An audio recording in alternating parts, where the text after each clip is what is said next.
Shalom Bapak Ibu Saudara, kembali kita berjumpa hari ini untuk menikmati kebenaran firman Tuhan dengan judul Rahmat Allah yang ajaib memberi Anda roh kasih untuk mengasihi.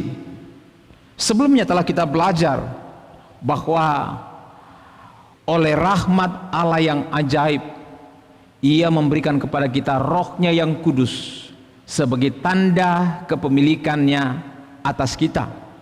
Nah, hari ini mari kita mempelajari bahwa tanpa rahmat Allah yang memberikan kepada kita roh kasih, tidak mungkin kita bisa mengasihi, baik mengasihi Allah maupun mengasihi sesama. Karena pada dasarnya semua manusia sejak kejatuhannya itu dikuasai oleh keegoisan, dikuasai oleh kepentingan ego. Pada waktu Adam dan Hawa jatuh ke dalam dosa, Allah bertanya kepada Adam, siapa yang memberi engkau buah ini untuk kau makan? Dia berkata, perempuan yang Tuhan berikan kepadaku. Ketika Hawa istrinya ditanya, siapa yang memberikan buah ini untuk engkau makan? Dia tidak mau mengaku. Dia berkata, ular itu yang menyuruh aku untuk memakannya. Ular ditanya, ular tidak menjawab, tidak menuduh siapa-siapa, tidak mempersalahkan siapa-siapa. Tapi Adam dan Hawa karena sudah jatuh ke dalam dosa, mereka berdua dikuasai oleh kepentingan ego, diperintah oleh kepentingan ego, didominasi oleh kepentingan ego, membuat mereka tidak ingin dipersalahkan. Saya yakin tidak ada orang yang mau dipersalahkan kecuali Yesus rela dipersalahkan walaupun ia tidak bersalah. Bapak Ibu Saudara yang dikasihi Tuhan, demikianlah keadaan manusia pada umumnya. Orang-orang yang terus hidup dikuasai oleh dosa dan keinginan-keinginan egonya. Jadi Bapak Ibu Saudara, dosa adalah akar dasar persoalan keegoisan yang menguasai dunia, menguasai setiap orang dari zaman ke zaman sampai kepada puncaknya kedatangan Tuhan kali kedua.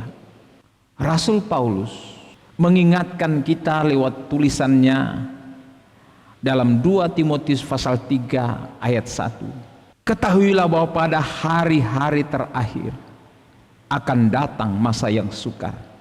Manusia akan mencintai dirinya sendiri dan menjadi hamba uang. Mereka akan membual dan menyombongkan diri. Mereka akan menjadi pemfitnah, mereka akan berontak terhadap orang tua dan tidak tahu berterima kasih, tidak mempedulikan agama, tidak mau mengasihi, tidak mau berdamai, suka menjelekkan orang, tidak dapat mengekang diri, garang, tidak suka yang baik, suka mengkhianat, tidak berpikir panjang, berlagak tahu, lebih menuruti hawa nafsu daripada menuruti Allah. Secara lahiriah mereka menjalankan ibadah mereka, tetapi pada hakikatnya mereka memungkiri kekuatannya. Jauhilah mereka. Bapak Ibu Saudara yang dikasihi Tuhan, keadaan manusia akan terus berada di bawah otoritas keinginan-keinginan egonya. Dan itulah yang menyebabkan pada zaman-zaman sekarang sampai pada hari Tuhan, manusia dilanda oleh berbagai persoalan. Persoalan itu adalah persoalan antar manusia, persoalan antar anggota keluarga, persoalan antar suami istri, persoalan antara orang tua dan anak, persoalan antara saudara kandung dengan saudara kandung, persoalan antara saudara-saudara, keluarga besar, bahkan persoalan antara anggota-anggota masyarakat. Bapak Ibu, semua persoalan antar manusia disebabkan oleh dosa yang menguasai manusia, dan itu sebabnya manusia hidup dalam keegoisan.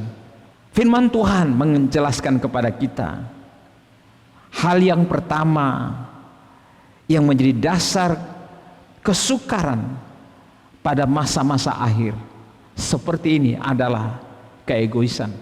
Manusia mencintai diri sendiri dan berusaha untuk hidup bagi diri sendiri. Tidak ada dari antara manusia yang mau dipersalahkan. Sangat langka sekarang ini orang mau mengaku salah. Sangat langka seorang suami minta maaf, seorang istri minta maaf, seorang anak minta maaf, apalagi orang tua minta maaf kepada anak-anaknya. Mungkin karena tidak berdaya, orang-orang yang lemah atau orang-orang yang lebih rendah kedudukannya atau status sosialnya bisa saja minta maaf kepada orang yang lebih tinggi status sosialnya. Tetapi itu bisa saja di luar Tuhan. Mereka lakukan itu karena takut terhadap sanksi sosial, takut terhadap kekuatan daripada orang yang mempunyai status sosial lebih tinggi. Tapi Bapak Ibu Saudara yang dikasihi Tuhan, pada dasarnya saya mau beritahu bahwa kasih manusia di akhir zaman itu akan semakin tawar. Yesus sendiri mengatakan bahwa orang seisi rumahnya akan saling serahkan. Orang tidak lagi saling mencintai, mengasihi dengan tulus, dengan murni, tetapi orang mengasihi karena ada tendensi-tendensi, kepentingan-kepentingan ego di baliknya. Kalau masih ada keuntungan yang dia peroleh dari hubungan sosial tersebut, dia akan mengasihi. Tetapi ketika ia dirugikan, apakah masih tetap mengasihi? Apakah masih tetap konsisten menunjukkan kasih? Nah, bagaimana Bapak Ibu Saudara kalau hal seperti ini ada di dalam gereja Tuhan, ada di dalam rumah tangga jemaat Tuhan? Saudara yang dikasihi Tuhan, Yesus mengingatkan di dalam Matius 26 ayat 41, berjaga-jagalah dan berdoalah supaya kalian jangan mengalami pencobaan. Memang rohmu mau melakukan yang benar, tetapi kalian tidak sanggup karena tabiat manusia itu lemah. Tabiat dosa, tabiat keegoisan, tabiat kepentingan diri, tabiat kedagingan manusia itu begitu luar biasa sehingga menguasai kehidupan banyak orang. Kepada pengikut Yesus, khususnya para murid, ketika Yesus sedang berdoa di Taman Getsemani menghadapi salib yang harus dipikulnya, kematian yang harus dilakukannya, ia berdoa bersama murid-murid dan dia berkata kepada para murid, berjaga-jagalah dan berdoalah. Rupanya murid-murid ini lemah. Mereka berjaga-jaga bersama Yesus, tetapi tertidur. Ketika Yesus datang melihat mereka, apakah mereka berdoa dengan tekun? Ternyata mereka sudah tertidur. Lalu Yesus memberitahu kepada mereka, berjaga-jagalah dan berdoalah supaya kalian jangan mengalami pencobaan. Bapak Ibu Saudara yang dikasihi Tuhan, kita harus berjaga-jaga terhadap tabiat-tabiat keegoisan kita. Kita harus berjaga-jaga terhadap dominasi keegoisan atas pikiran, perasaan, kehendak daging kita. Karena daging kita ini akan terus berusaha menikmati kenikmatan-kenikmatan daging. Sementara roh kita memang mau hal yang baik, mau melakukan kehendak Tuhan. Tetapi tabiat daging terus berupaya juga untuk diikuti keinginannya. Itu sebabnya Yesus berkata kepada mereka, berjaga-jagalah dan berdoa. Jadi menghadapi situasi-situasi yang berat seperti ini, di mana kita berhadapan dengan keegoisan-keegoisan, kepentingan-kepentingan diri, tabiat-tabiat kedagingan, tidak ada cara lain bagi kita kecuali berjaga-jaga dan berdoa. Tapi ada satu hal yang ingin saya ingatkan kepada saudara pada saat ini, bahwa sebenarnya yang paling penting adalah hubungan kita dengan Tuhan. Seperti apa? Waktu para murid berhadapan dengan situasi ini, mereka gagal, mereka kalah, mereka tertidur, mereka tidak berdoa. Kenapa? Peristiwa itu terjadi sebelum Yesus mati dan bangkit. Ini menunjukkan kepada kita bahwa upaya-upaya agama kita, upaya-upaya kita mengikut Yesus tanpa hubungan pribadi yang dalam dengan Yesus Kristus, atau tanpa kelahiran baru, tanpa penciptaan baru, itu adalah upaya-upaya agama yang sebenarnya membuat kita tidak berdaya. Coba saudara perhatikan bagaimana murid-murid ketika Yesus ditangkap. Rasul Petrus bermain pedang dan memutuskan telinga Malkus, seorang hamba dari imam besar. Bagaimana Petrus menyangkal Yesus di ruang pengadilan. Bagaimana para murid lari kocar-kacir meninggalkan Yesus ketika Yesus ditangkap. Bagaimana para murid ini ketakutan dan mengunci diri di dalam ruang tertutup ketika Yesus mati. Mereka bingung, tidak tahu seperti apa hidup mereka, nasib mereka. Walaupun Yesus sudah mengajar mereka sedemikian rupa sebelumnya dan menyampaikan supaya mereka siap bahwa ia akan mati, diserahkan, tetapi dia akan bangkit kembali. Itu tidak cukup menjadi kekuatan bagi mereka, sehingga mereka benar-benar begitu ciut, patah semangat, hilang nyali. Dua orang murid Yesus pada hari kematiannya itu pergi ke Emmaus karena mereka pikir bahwa Yesus sudah mati.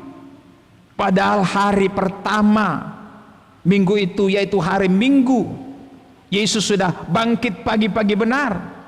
Ia pun menyusul kedua murid ini ke Emmaus dan membawa mereka pulang. Ketika murid-murid dalam ketakutan berkumpul dalam ruang tertutup, Yesus kemudian hadir di antara mereka.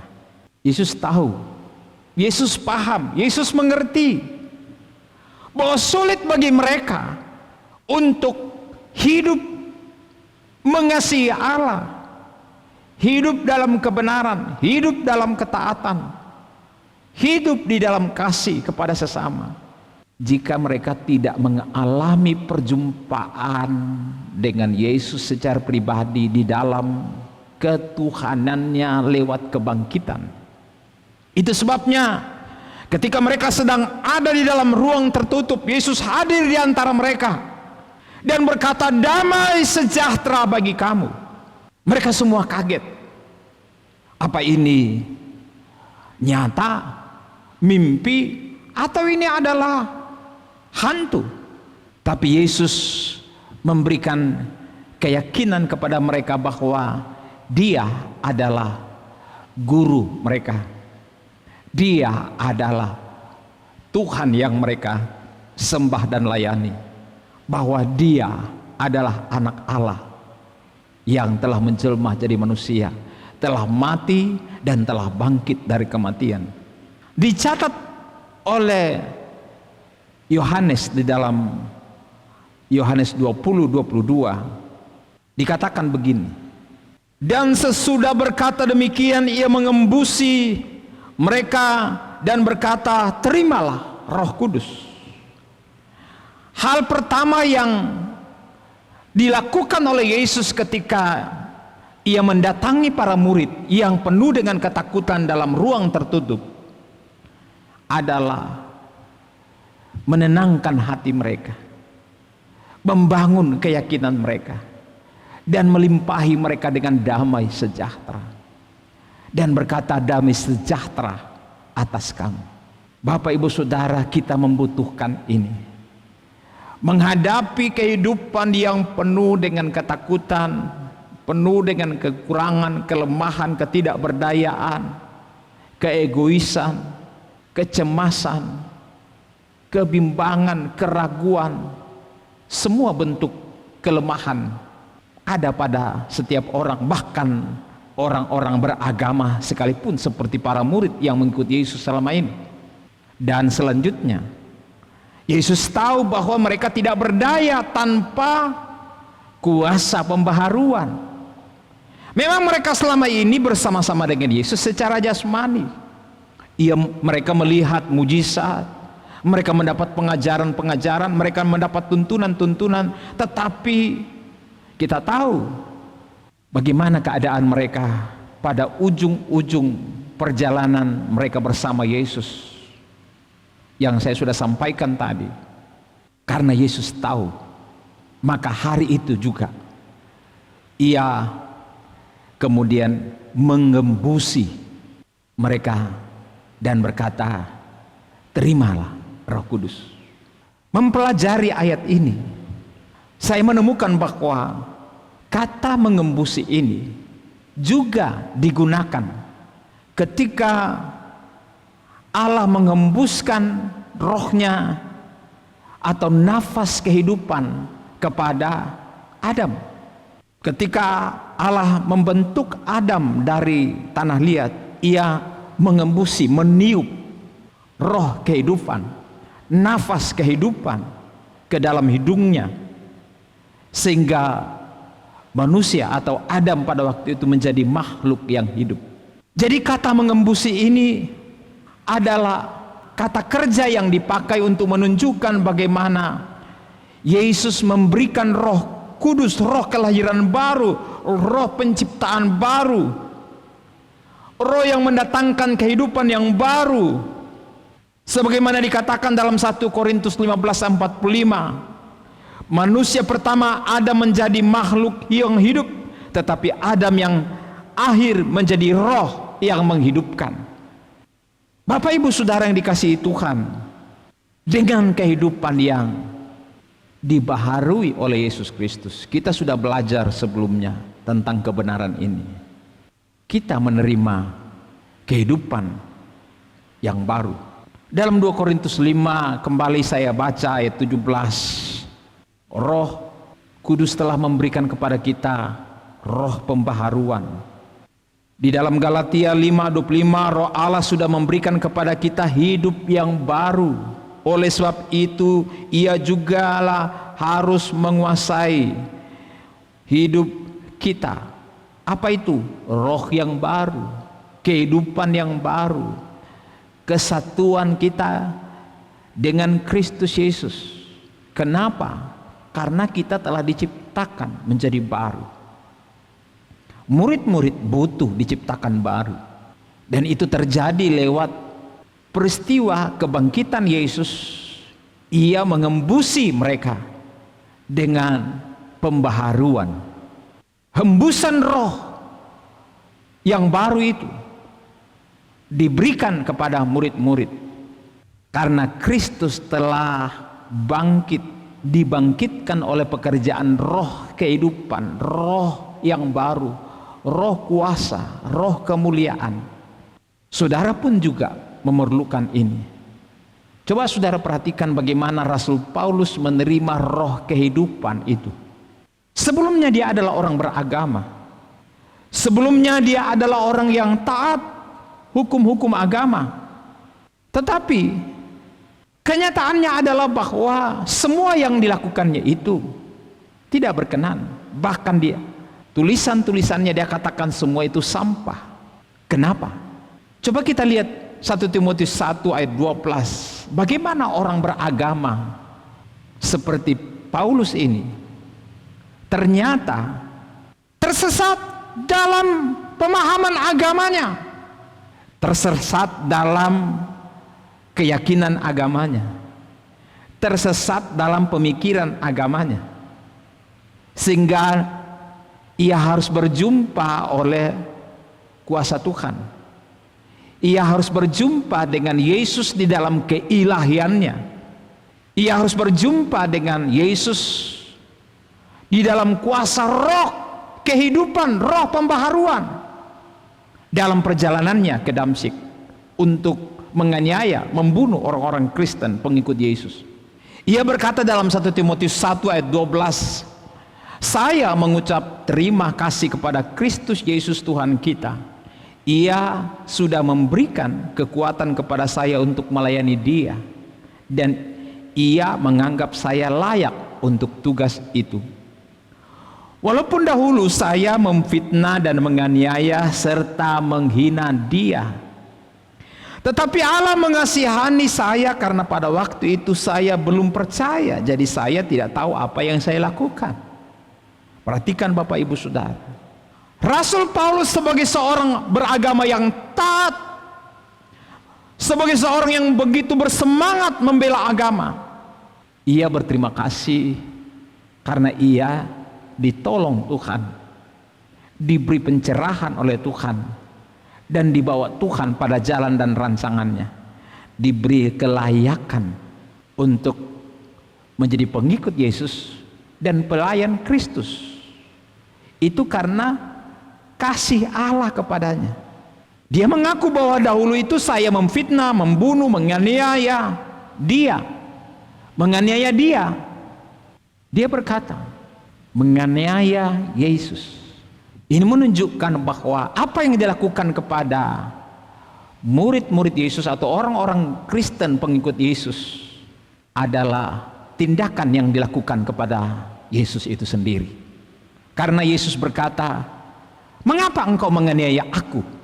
Dalam peristiwa penglihatannya di Damsyik, perjumpaannya dengan Tuhan di Damsyik, dan saat itu ia dibimbing untuk mengalami kelahiran baru lewat pelayanan Ananias. Tuhan menuntun Ananias untuk membimbing Saulus dan berubah menjadi Paulus sebagai ciptaan baru. Nah, Bapak Ibu Saudara yang dikasihi Tuhan, ketika saudara dilahirkan baru di dalam Kristus Yesus oleh pekerjaan Roh Kristus yang menghidupkan saudara menjadi manusia baru, apa yang terjadi saudara? Paulus berkata di dalam 1 Timotius 1:14, dan saya malah dilimpahi dengan rahmat Tuhan kita. Ia memberikan kepada saya kemampuan untuk percaya kepadanya dan mengasihi sesama manusia. Kemampuan itu diberikan kepada kita semua yang sudah bersatu dengan Kristus. Perhatikan, Saulus sebelumnya berpikir dia beribadah kepada agama, beribadah kepada Allah, dan itu sebabnya ia berupaya menjadi pembela agama.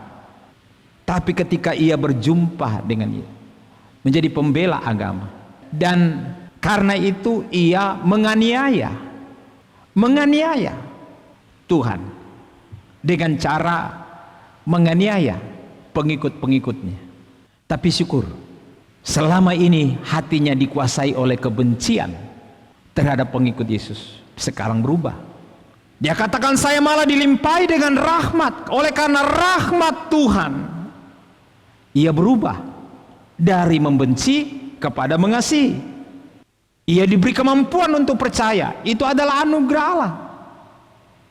Kelimpahan anugerah Allah yang membuat saudara bisa percaya kepada Yesus. Tanpa kelimpahan anugerah Allah tidak mungkin saudara bisa percaya dan menerima Yesus. Itu kemampuan yang diberikan oleh Allah kepada orang yang mendapat anugerah Allah. Dan bukan hanya itu, oleh anugerah Allah yang melimpah itu, Paulus katakan, aku bisa mampu mengasihi sesama manusia. Luar biasa, saudara. Jadi Bapak Ibu, sangat mustahil saudara mengasihi apabila saudara tidak mendapat rahmat Allah. Saudara mustahil bisa mengasihi kalau saudara tidak memiliki roh pembaharuan, roh Kristus yang menciptakan Anda baru.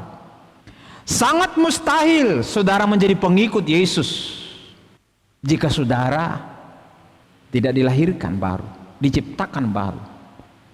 Dan sangat mustahil saudara memiliki kasih Kristus jika saudara tidak bersatu dengan Dia.